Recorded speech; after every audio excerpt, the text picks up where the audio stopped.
شگفت‌انگیز قصه ها خوش اومدی. این داستان فری فراموشکار، نویسنده تونی گراز، مترجم محمد رضا مهرافزا.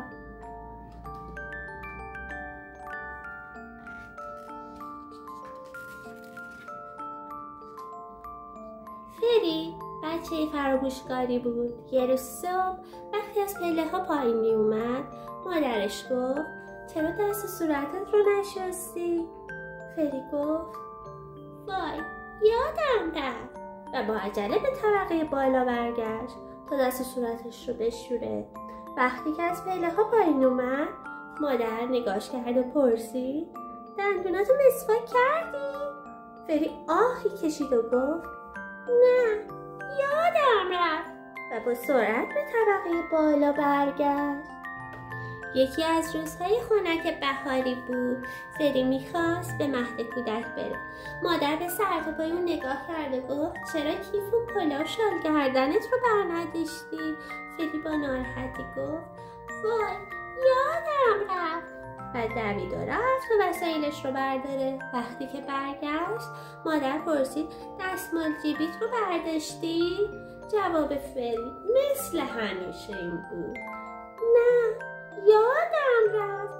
او به خونه برگشت و دستمال جیبیش رو هم برداشت. بعد خداحافظی کرد و به طرف مهد کودک به راه افتاد.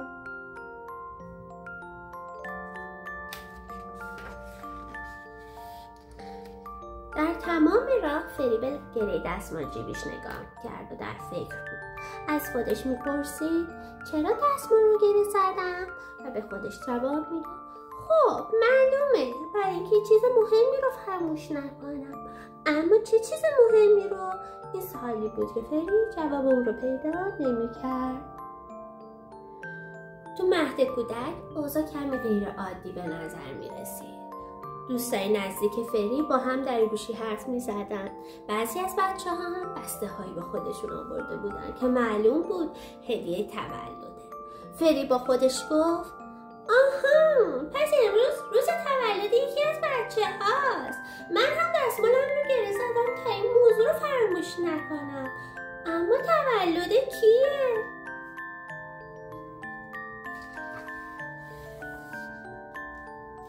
و تصمیم گرفت از یکی از دوستاش بپرسه که تولد کیه تا بتونه بهش تبریک بگه. پس به طرف نینا رفت و گفت سلام نینا، تو میدونی امروز تولد کیه؟ نینا نگاهی به فری انداخت و گفت یعنی تو واقعا نمیدونی؟ فری با خجالت گفت آره یعنی نه، یعنی راستش میدونستم اما یادم رفته. نینا و بغل دستش به هم نگاه کردن و خندیدن. بعد به شوخی گفتن فری خوبه که سرت به گردنت چسبیده وگرنه یادت میرفت اون رو با خودت ببری. تو کلاس فری یکی از همکلاسی‌هاش چیزی رو یک کارت تبریک نقاشی میکنه. از پشت سر به اون نزدیک شد و سرک کشید. همکلاسی فری که نفهمیده بود اون وارد کلاس شده با خودش گفت این نقاشی رو میدم به اما هنوز حرفش تموم نشده بود که فهمید فری پشت سرشه. برای همین فوری ساکت شد. به این ترتیب فری فقط فهمید که اول اسم اون دوست فر هستش.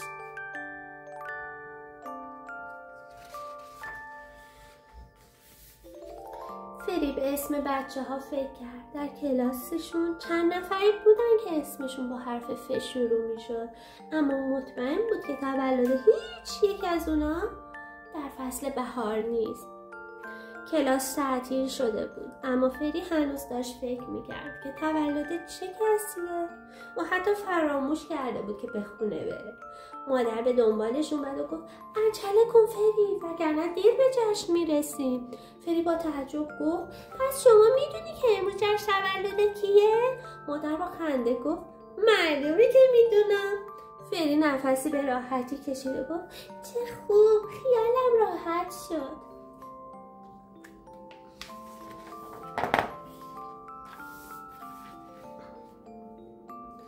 وقتی که به خونه رسیدن مادر گفت زود باش فری، برو بالا لباست رو عوض کن و بیا. فری به طبقه بالا رفت و قشنگترین لباسش رو بپوشه. اون خیلی زود از پله ها پایین اومد. در اتاق نشیمن رو باز کرد تا به مادر بگه برای رفتن آماده است. اما از تعجب خشکش زد. باورش نمیشد. همه همکلاسیاش اونجا بودن. اونها با دیدن او دست زدن و خوندن تولدت مبارک، تولدت مبارک، تولدت مبارک. فری با خودش گفت آهان یادم اومد امروز تولد خودمه. جشن تولد خوبی بود و همه خوش گذشت. اما فری احساس میکرد باز هم چیزی رو فراموش کرده. یعنی اون چیه؟ منتظر داستانهای بعدی ما باشید. خدا حافظ.